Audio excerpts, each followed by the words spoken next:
Hello, everyone. I'm Bob Kahn. When we did the original design, both of the ARPANET and the internet itself, the whole goal was to get information in digital form from one computer to another, but there was no recognition of information itself as having a direct role in any of it. So my hope was that by structuring it, we could make the reliance on information more visible, more persistent, more structured in a way that computers could understand them better. I'm Larry Lanham. There was a meeting at Sun, Bill Rosenblum at Sun headquarters and at the Sun offices in Manhattan. And that meeting was one of the many sparks that led to the formation of the DOI Foundation. Carol Risher, Bob Kahn, and Vint Cerf. They were the creators of the internet, the original internet. In fact, Vint Cerf said I carried 3x5 cards and I'd give people URLs just like that. They had created something called the handle system. Now, the handle system was designed to make persistent identifiers. We were going from paper to electronic, and people today wouldn't realize how difficult that transition was. But that was one of the problems. You had paper copies. And then how do you get paper to be electronic? My name is Eefke Smit. Teaming up behind the DOI was not a very obvious thing in the late 90s, because those were the early internet days. However, it became very quickly very clear that the DOI would offer an infrastructure that was essential for everybody, a pre-competitive infrastructure that none of the players could actually achieve by themselves. Reference linking brought such huge benefits to researchers and end users. It saved them an enormous lot of time, but it also brought an enormous benefit to the publishers. At ORCID, we started with the Publisher Item Identifier, the PII, and it was the first attempt to achieve what we basically is now the DOI. It was rather technical, so the DOI basically took care of all that, and so it was a much better identifier than the PII ever was. Howard Ratner. I was there pretty much from the beginning of all of this. I led the DOIX project for the Association of American Publishers in 1998 and 99. A lot of people have forgotten at this point. This project was a prototype for what would become now Crossref. It was a collaboration of the academic press, AIP, Elsevier, ASI, Whaley, Kluwer, OCOM, and Springer Verlag, which I was a part of. Hi, I'm Ed Pence. So in the late 1990s, scholarly journals started going online, and one of the benefits of doing that was linking references. And then the system developed where publishers were signing bilateral linking agreements with each other and saying, well, what is your URL scheme? And lawyers were involved, and URL schemes would change. So there wasn't a lot of persistence, and it just clearly wasn't scalable. So really the outcome of that was to start a pilot and recognize that the DOI system offered part of the solution to that problem of reference. As in many innovations, to be successful, you need a real killer app.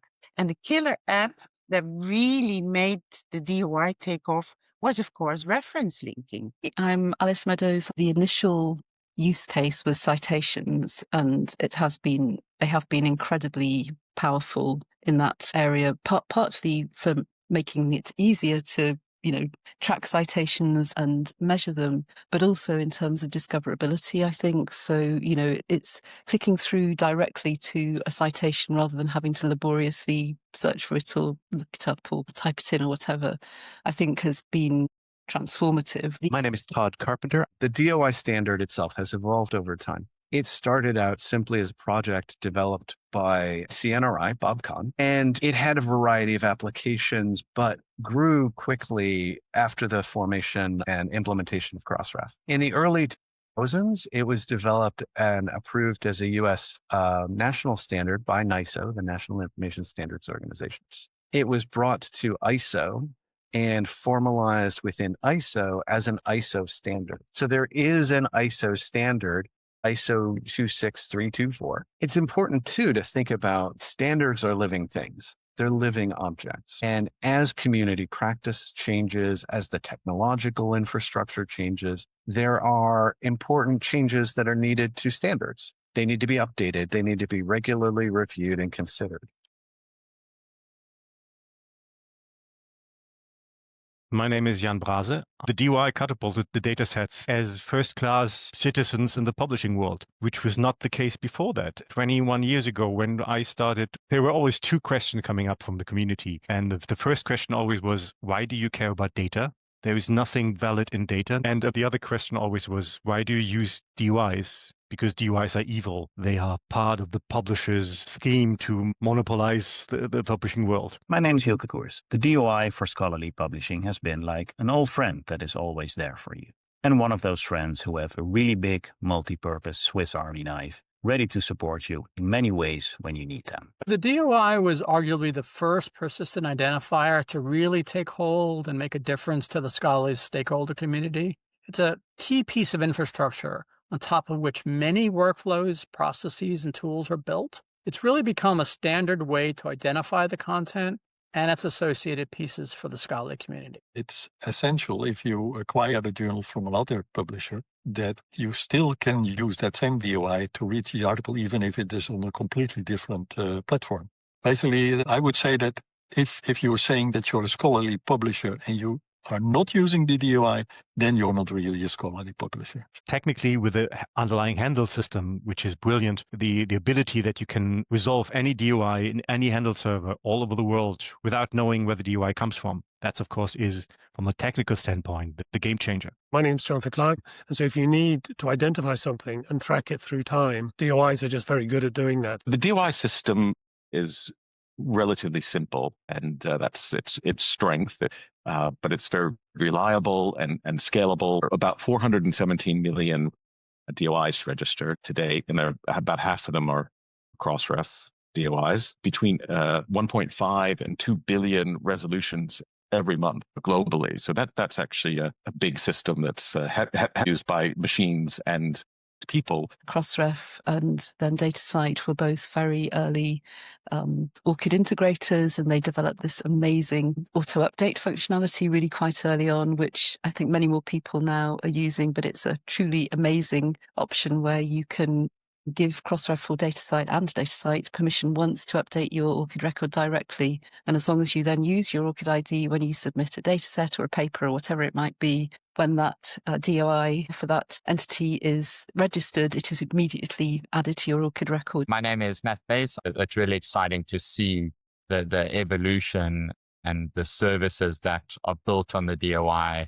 ecosystem downstream. DOI ecosystem can bring in the value that it can bring in and actually improving society. You know, that's really what we want to do as information professionals is help improve our lives around the world. I'm Charles Watkinson. The DOI has proven to be a pretty flexible container of metadata and information about the work. DOI can increasingly help one break down the book into its components. Hello, I'm Jennifer Kemp. So books are, I think, inherently complex, and that's what makes them interesting to me, and that's what makes them contribute to the DOI ecosystem and benefit from it.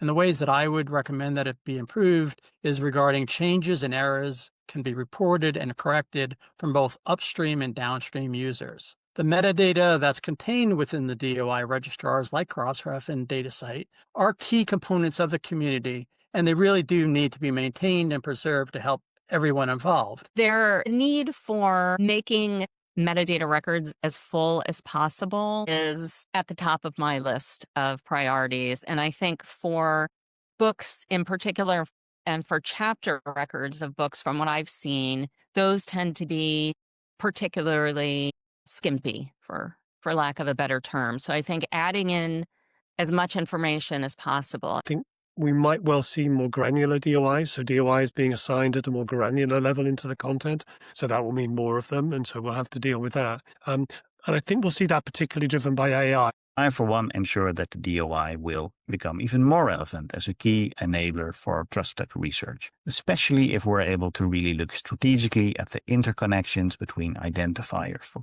institutions, etc., and creating effectively a trust network that helps to uphold the integrity, the authenticity, and the verifiability of scholarly material on the web. In fact, in a world that might become a bit more murky with all the AI applications, it could become important to have DOIs on so many more things, just to be able to identify provenance and to enable attribution. How the AI community is evolving and what the role of this architecture could be. I mean, there are all kinds of concerns today about all of these large language models scarfing up, if I can use that term, all this information from the web and other places on the internet and using it to power their AI applications going forward. They don't really know what they have in there, where it came from. They just know they have this big accumulated, amalgamated collection of digitized information. More and more, I think you're going to see the need for people to understand where it came from. The DOI as an identifier is the linking key to everything. If you think about AI, and AI actually gets their information out of a plethora of different resources, then it would be great if somehow you could actually have an AI system that in one box displays their answer and in another box displays where its answer is derived from, where it's coming from, with DOIs to the different resources that you can actually go back and check the DOI. Also now in this era of chatbots and AI, provenance is even more important. We know large language models and chatbots aren't great at provenance and linking out to things, but it's getting better. When I think persistent identifiers and metadata are going to be even more important.